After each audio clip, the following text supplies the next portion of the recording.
नमो नमः नमस्कारः। अद्य वयं रामायणं कथा इति अधिकृत्य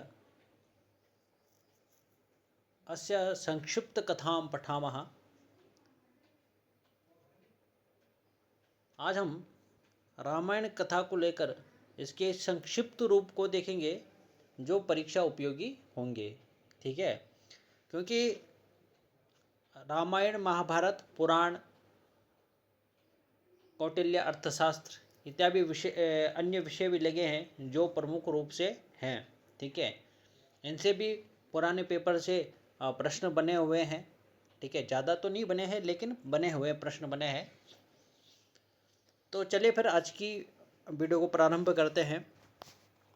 तो ये वीडियो 2 या 3 भागों में हो सकती है और रामायण एक बड़ा महाकाव्य है और बहुत सारे पात्र हैं इसमें। तो जब हम कथा पढ़ेंगे तो कथा से क्या होता है कि ऐसे ऐसे पात्र भी आते हैं कि हमने उनके नाम नहीं सुने हैं। रामायण हमने देखी है, ठीक है, कथा हमने पढ़ी भी है, लेकिन क्या होता है कि उस समय हमने ऐसे ऊपर ऊपर पढ़ा। लेकिन यहाँ पे क्या होता है कि परीक्षा उपयोगी हमें बहुत सारे पात्रों के नाम याद होने ज़रूरी होते हैं। ठीक है, तो चलिए फिर आज की वीडियो को प्रारंभ करते हैं। जो नए जुड़े हैं कृपया करके चैनल को सब्सक्राइब जरूर कीजिएगा। अयोध्या का प्रथम राजा, तो ये संक्षिप्त रूप में मैं ऊपर ऊपर ज़्यादा डीपली नहीं जाऊंगा। महर्षि वशिष्ठ ने राजा जनक और उनके लघु भ्राता कुशध्वज के सम्मुख राजा दशरथ की कुल परंपरा का परिचय देते हुए कहा कि ब्रह्मा जी की उत्पत्ति का कारण अव्यक्त है। ये स्वयंभू हैं, नित्य, शाश्वत और अविनाशी हैं। इनसे मरीचि की उत्पत्ति हुई, मरीचि से कश्यप, कश्यप से व्यवस्वान, व्यवस्वान से वैवस्वत मनु। देखो ये रघुवंश में वैवस्वत मनु का वर्णन आता है कि रघुवंश मतलब प्रथम इक्ष्वाकु वंश के राजा कौन थे? वैवस्वत मनु थे। उसके बाद फिर अज, ये दिलीप, फिर रघु, फिर अज, फिर दशरथ, ऐसे दिया है वहाँ पे। ठीक है, लेकिन यहाँ पे थोड़ा सा विस्तृत रूप से दिया है। तो वशिष्ठ कौन थे ये कमेंट करके जरूर बताएगा। अब राजा जनक और उनके लघु भ्राता कुशध्वज, ये मैं पहली बार सुन रहा हूँ, ये भी कुशध्वज कि जनक के भी क्या थे? भाई थे, जिनका नाम लघु भ्राता कुशध्वज के सम्मुख राजा दशरथ की कुल परंपरा का परिचय देते हुए कहा कि ब्रह्मा की उत्पत्ति का कारण अव्यक्त है, ये स्वयंभू है, नित्य, शाश्वत और अविनाशी है। इनके मरीचि की उत्पत्ति हुई, मरीचि से कश्यप, कश्यप से विवस्वान, विवस्वान से वैवस्वत मनु का जन्म हुआ। मनु पहले प्रजापति थे जिनसे इक्ष्वाकु नामक पुत्र उत्पन्न हुआ। अब देखो इक्ष्वाकु नामक पुत्र क्या हुआ? उत्पन्न हुआ। ये क्या थे? मनु पहले प्रजापति थे जिनसे इक्ष्वाकु नामक पुत्र उत्पन्न हुआ। इन इक्ष्वाकु को ही अयोध्या के प्रथम राजा के रूप में समझा गया है। ठीक है, आदि कहते हैं ना कि आदि कौन है? रघुवंश के आदि कौन है? तो वैवस्वत मनु और इक्ष्वाकु वंश। ठीक है, इक्ष्वाकु वंश में उत्पन्न हुए हैं, अर्थात ये वैवस्वत मनु के पुत्र हुए इक्ष्वाकु। और यहीं से क्या हुआ? रघुवंश की परंपरा आगे बढ़ी। जो जड़ थी, जड़ ने एक पौधे का रूप लिया, फिर एक पेड़ का रूप लिया। ठीक है, और उस पेड़ में फिर जो शाखाएं होती है पुत्र के रूप में लोगों ने जन्म लिया। ठीक है, इक्ष्वाकु के बाद क्रमशः, यहाँ पे इक्ष्वाकु के बाद क्रमशः ये पूरा दिया है। ठीक है, हम सिर्फ नाम देख लेते हैं, थोड़ा ध्यान होना चाहिए कि ये पात्र भी इसमें है। ठीक है, कुक्षी, विकुक्षी, वाण, अनर्ण्य, पृथु, त्रिशंकु, धुंधुमार, उसके बाद है यवनाश्व, मानधाता, सुसंधि, ध्रुवसंधि, भरत, असित। ठीक है, असित की विधवा कालिंदी से सगर।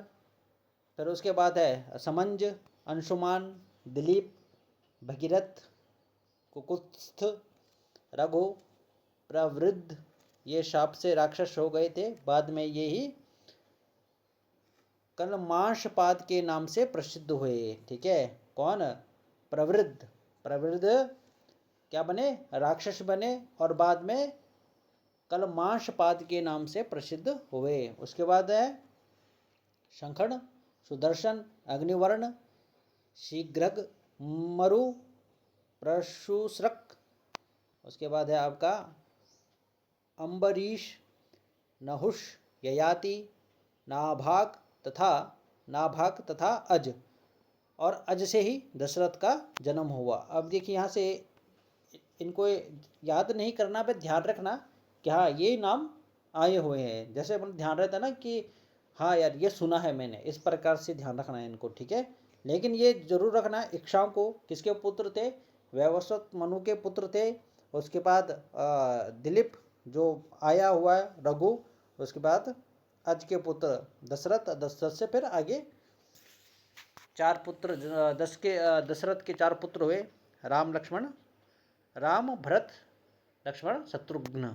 ठीक है, राम कीर्ति के अनुसार ये नहीं है। आगे चलते हैं। मैं वही कहा कि अब ऐसे पढ़ेंगे कि परीक्षा उपयोगी। बस आगे देखिए, राम और उनके भाइयों का जन्म। दूरदर्शी सत्यपरायण महात्मा दशरथ अत्यंत प्रभावशाली होते हुए भी पुत्रहीन होने के बाद से सदैव चिंतित रहते थे।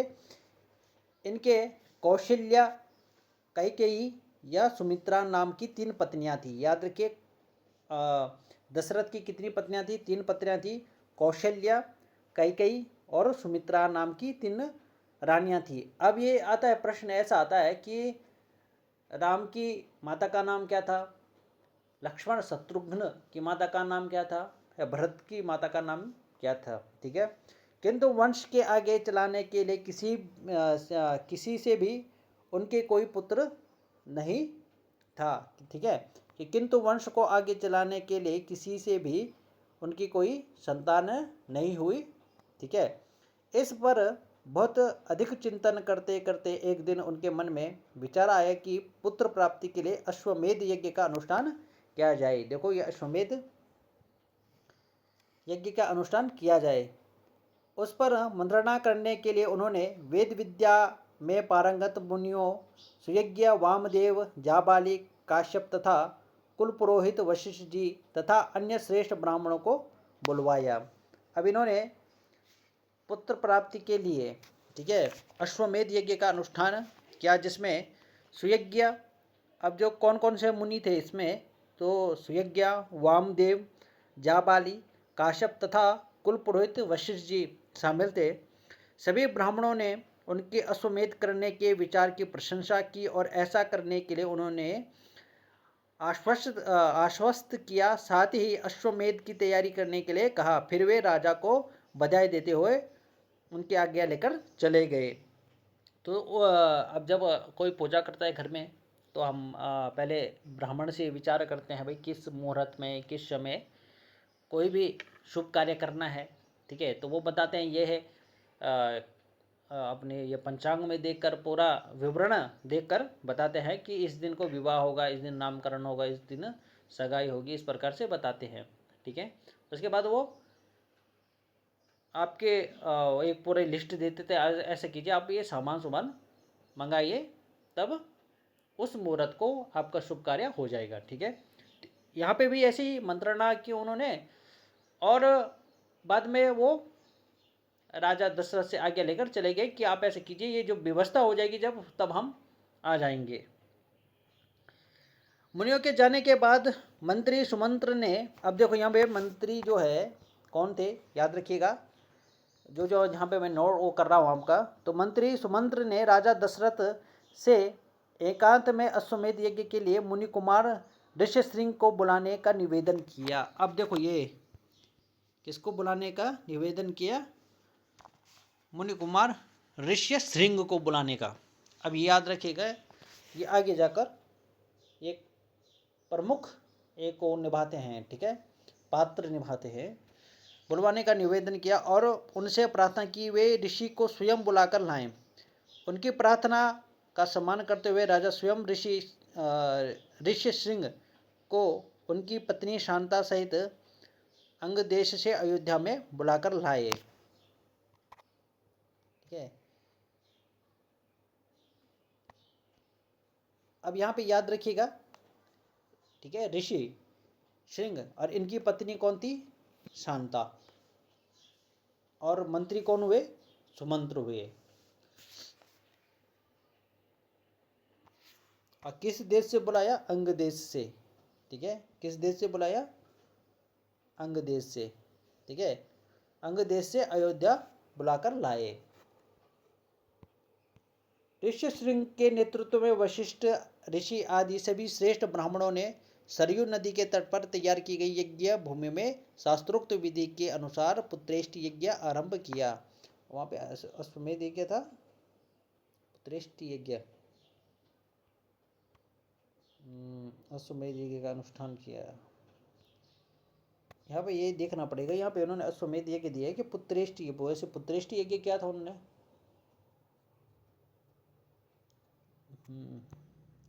यहाँ पे वो गलत हो सकता है। ठीक है, यहाँ पे पुत्रेष्टि यज्ञ, ठीक है, क्या क्या उन्होंने? पुत्रेष्टि यज्ञ किया। और किस नदी में किया? तो सरयू नदी के तट पर किया। ठीक है, याद रखिएगा। यज्ञकर्ता कौन थे? ऋष्यशृंग थे यज्ञकर्ता। ठीक है, मतलब यज्ञ करने वाले, और कराने वाले आपके दशरथ थे। किस नदी में किया? सरयू नदी तट पर किया। ऋष्यशृंग की पत्नी का नाम क्या था? शांता था। और मंत्री का क्या नाम था? ठीक है, दशरथ के मंत्री का नाम था, जिन्होंने ऋष्यशृंग को बुलाने का परामर्श दिया उनको। ठीक है, तो सुमंत्र थे। ठीक है, सुमंत्र।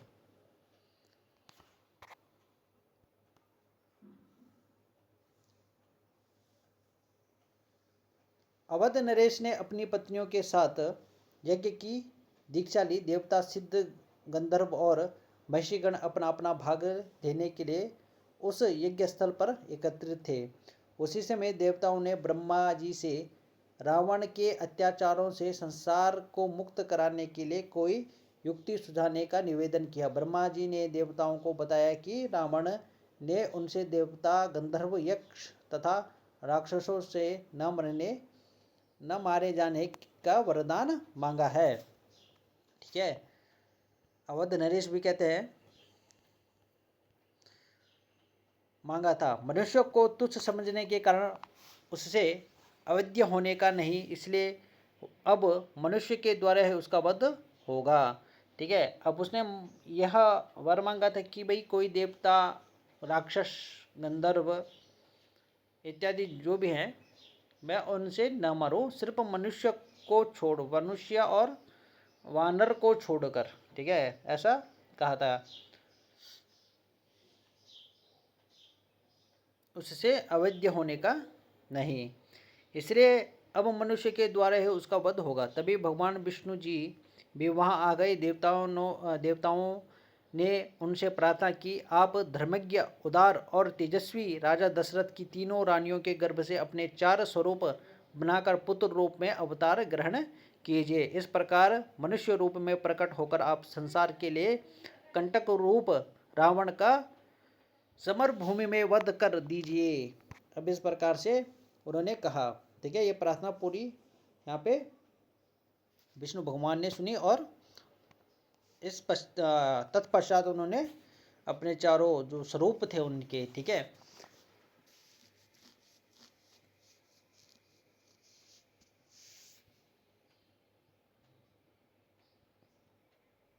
अपने अंश को तीनों ही रानियों के गर्भ में स्थापित कर दिया। जब राजा दशरथ यज्ञ कर रहे थे तभी यज्ञ कुंड में से एक विशालकाय पुरुष प्रकट हुआ। वह प्रज्वलित अग्नि की लपटों के समान दिव्यमान था। उसके हाथ में जाम्बूनंद नामक स्वर्ण की बनी हुई एक बड़ी परात थी। ठीक है, जाम्बूनंद नामक स्वर्ण, यह हो सकता है नाम आ सकता है। जाम्बूनंद नामक स्वर्ण की बनी हुई एक बड़ी परात, या फिर वो थी क्या उसके लिए घड़ा टाइप का, जो चांदी के ढक्कन से ढकी हुई थी। उसमें दिव्य खीर भरी हुई थी। उसने स्वयं को प्रजापति लोक का पुरुष बताया और राजा से स्वयं देवताओं द्वारा बनाई गई दिव्य खीर को स्वीकारने और उसे अपनी पत्नियों को खिलाने के लिए कहा, ताकि इससे उन्हें अनेक पुत्रों की प्राप्ति हो सके। इसके बाद वहाँ कांतिमान पुरुष अंतर्ध्यान हो गया। तो जो खीर लाए थे वो, तो उन्होंने कहा कि आप इनको क्या कीजिए, अपने पत्नियों को इनको खिला दीजिएगा और तत्पश्चात आपको पुत्र प्राप्ति हो जाएगी। इतना कहकर वो अंतर्ध्यान हो गए। ठीक है।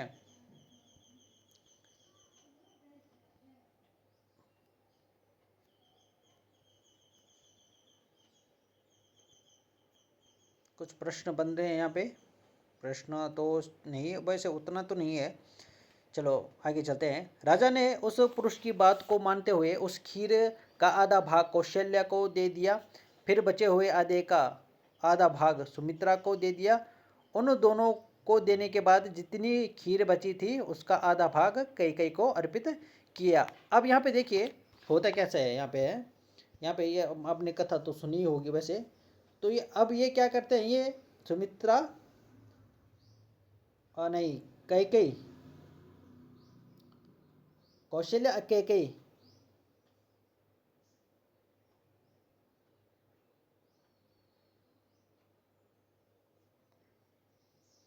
कौशल्या और कैकेयी क्या करते हैं, इनके जो आधा आधा भाग रहता है वो आधा आधा भाग क्या देते हैं, वो सुमित्रा को दे देते हैं। ठीक है, जिससे उनके दो पुत्र हो जन्म लेते हैं। इस प्रकार से होता वहाँ पे।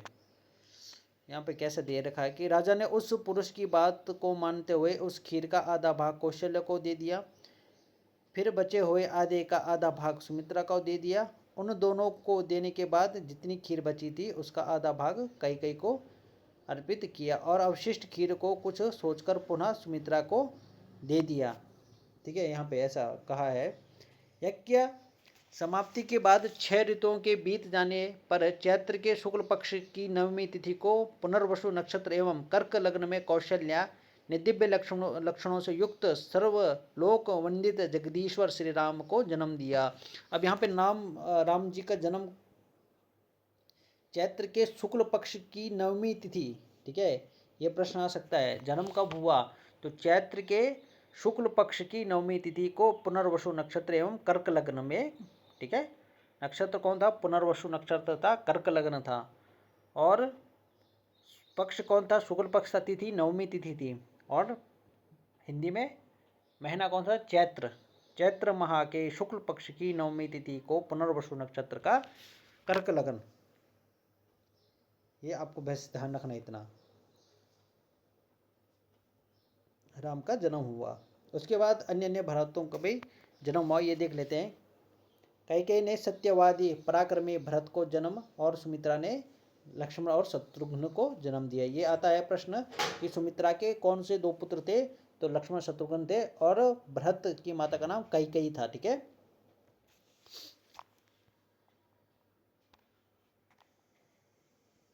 देखो प्रश्न बन रहे हैं, देखो कितने बढ़िया प्रश्न आ रहे हैं। देखो कथा में ही प्रश्न बन रहे हैं इसमें, तो कोई ऐसा नहीं है कि अलग प्रश्न उत्तरी बनानी हो। ठीक है, इसको एक बार जैसे सुनोगे आप तो सभी प्रश्न आपके दिमाग में छप जाएंगे। ठीक है, फोटोकॉपी की जैसे।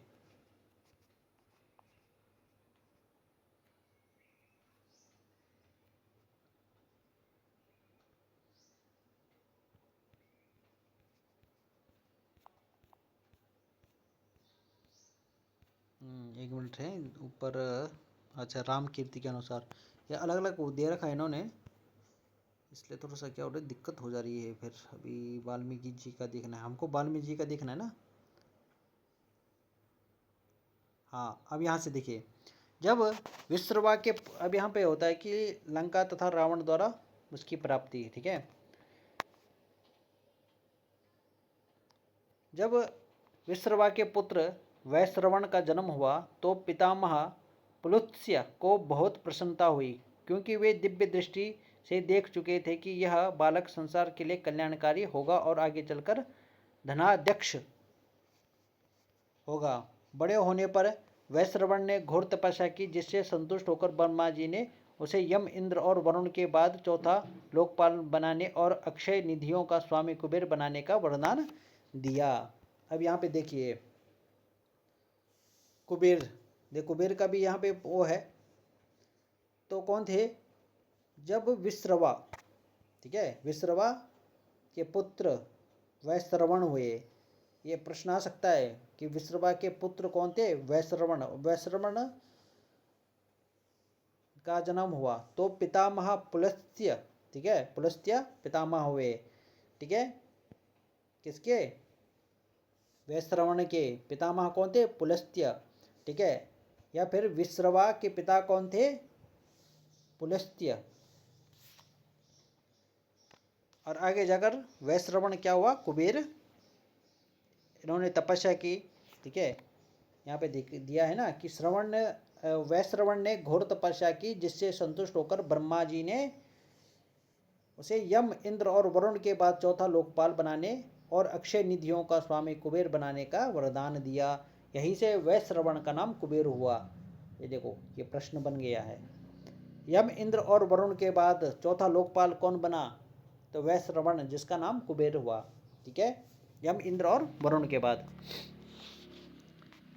तेजस्वी पुष्पक विमान सवारी के लिए प्रदान किया। अब वैश्रवण कुबेर के नाम से भी जाना जाने लगा। ब्रह्मा जी के जाने के बाद जब कुबेर ने अपने निवास स्थान के बारे में पूछा तो उनके पिता विश्रवा ने उनसे दक्षिण समुद्र के तट पर स्थित त्रिकूट पर्वत के शिखर पर बसी विशाल लंकापुरी में बसने के लिए कहा। उन्होंने कुबेर को बताया कि उस पुरी की चार दीवारी सोने की बनी हुई है, उसके चारों ओर चौड़ी खाइयाँ खुदी हुई हैं और वह अनेकानेक यंत्रों और शास्त्रों से सुरक्षित है। इसमें पहले भी राक्षस रहते थे, जिन्होंने भगवान विष्णु के भय से इसे त्याग दिया था। वे सभी लोग रसातल में चले गए हैं, इसलिए लंकापुरी सूनी हो गई है। पिता की आज्ञा से उन्होंने उस सूनी लंका को बरसाया। जब रावण का जन्म हुआ और बड़े होने पर उसने घोर तपस्या की, तब उसे देवताओं से अनेक वरदान प्राप्त हुए, जिन्हें पाने के बाद वह मदमस्त हो गया। उसने कुबेर से लंका वापस करने को कहा, तब उन्होंने अपने पिता की राय लेकर लंका रावण को लौटा दी। तो यहाँ पे संक्षिप्त रूप में हम यहाँ पे देख सकते हैं, ठीक है, अधिक नहीं, कुछ प्रश्न बन रहे हैं, प्रमुख प्रश्न बन रहे हैं। जैसे यम, इंद्र और वरुण के बाद चौथा लोकपाल कौन हुए, या वैश्रवण किसके पुत्र थे, और वैश्रवण उन्होंने किसकी तपस्या की, जिसके आगे चलकर इन्हें कुबेर की उपाधि मिली, नाम मिला, ठीक है। ये प्रश्न बन रहे हैं इसमें। चलिए आगे चलते हैं।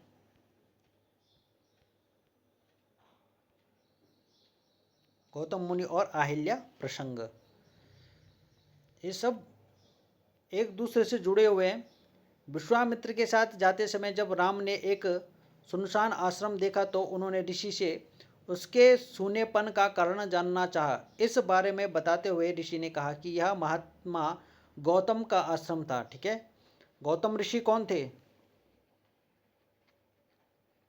गौतम का आता है ना, प्रसंग आता है, किस दर्शन में आता है, ये कमेंट करके जरूर बताइएगा। गौतम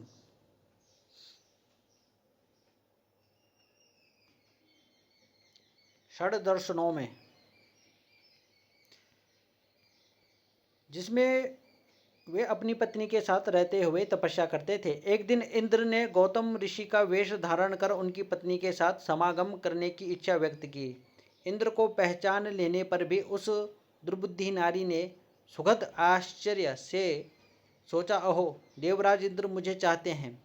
इस कौतूहलवश उसने इंद्र के समागम के प्रस्ताव को स्वीकार कर लिया। रति के पश्चात उसने इंद्र से कहा कि अब आप यहाँ से चले जाएं। महर्षि गौतम के कोप से अपनी और उसकी रक्षा कीजिए। गौतम के आ जाने की आशंका से इंद्र बड़ी उतावली से वेग पूर्वक भागने का यत्न करने लगा। तभी तपोबल संपन्न महामुनि गौतम ने आश्रम में प्रवेश किया और कपट वेशधारी इंद्र को देखा। उन्होंने क्रोध में भरकर कहा, दुर्मते, तूने मेरा रूप धारण करके यह न करने योग्य पाप कर्म किया है, इसीलिए तू विफल अन्नकोशों से रहित हो जाएगा। इंद्र को शाप देने के बाद उन्होंने अपनी पत्नी को भी शाप किया। दुराचारिणी, तू भी यहाँ कई हजार वर्षों तक केवल हवा पीकर या उपवास करके कष्ट उठाती हुई राख में पड़ी रहेगी। यहाँ पे राख में पड़ी रहेगी, वैसे वो शिला के रूप में उसे का शाप देते हैं कि यहाँ पे तुम क्या शिला के रूप में रहोगी। ठीक है। और तो वही कथा है, फिर राम जी के चरणों से वो स्पर्श होता है, फिर वो मोक्ष को प्राप्त हो जाती है।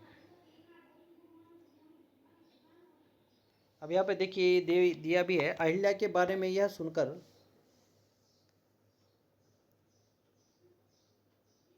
श्री राम ने आश्रम में प्रवेश कर उनका उद्धार किया और अब वे सबको दिखाई पड़ने लगी। इस प्रकार गौतम ऋषि की पत्नी अहिल्या अपनी तपस्या की शक्ति से विशुद्ध स्वरूप को प्राप्त हुई। अपने पति के कहे गए वचनों के अनुरूप उन्होंने दोनों भाइयों का आतिथ्य सत्कार किया तथा फिर वे अपने पति के पास चली गई। यहाँ पे पति के पास चली गई दिया है, महर्षि गौतम भी उन्हें पाकर सुखी हुए, ऐसा यहाँ पे प्रसंग मिलता है अलग अलग, उसमें तो मोक्ष को प्राप्त हो गई ऐसा कहा है।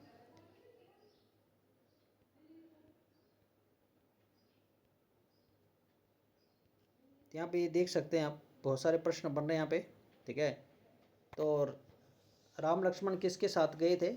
तो विश्वामित्र के साथ गए थे, जहाँ पे इन्होंने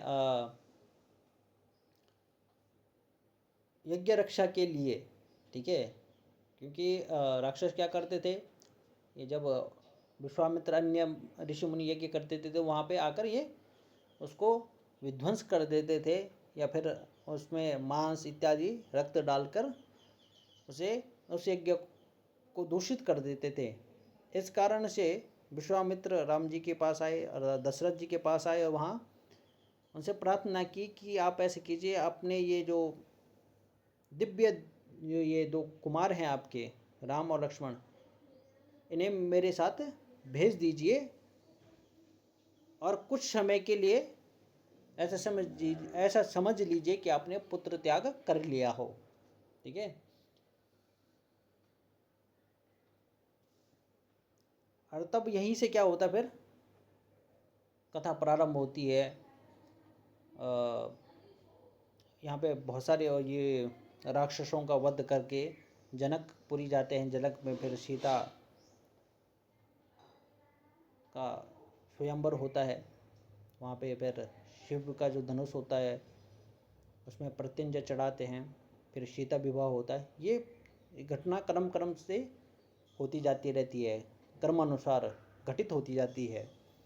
तो इसको हम आगे देखेंगे। ठीक है, तो इनको एक बार देख लीजिएगा, प्रमुख प्रश्न बन रहे हैं। वीडियो कैसे लगी कमेंट करके ज़रूर बताइएगा। धन्यवाद।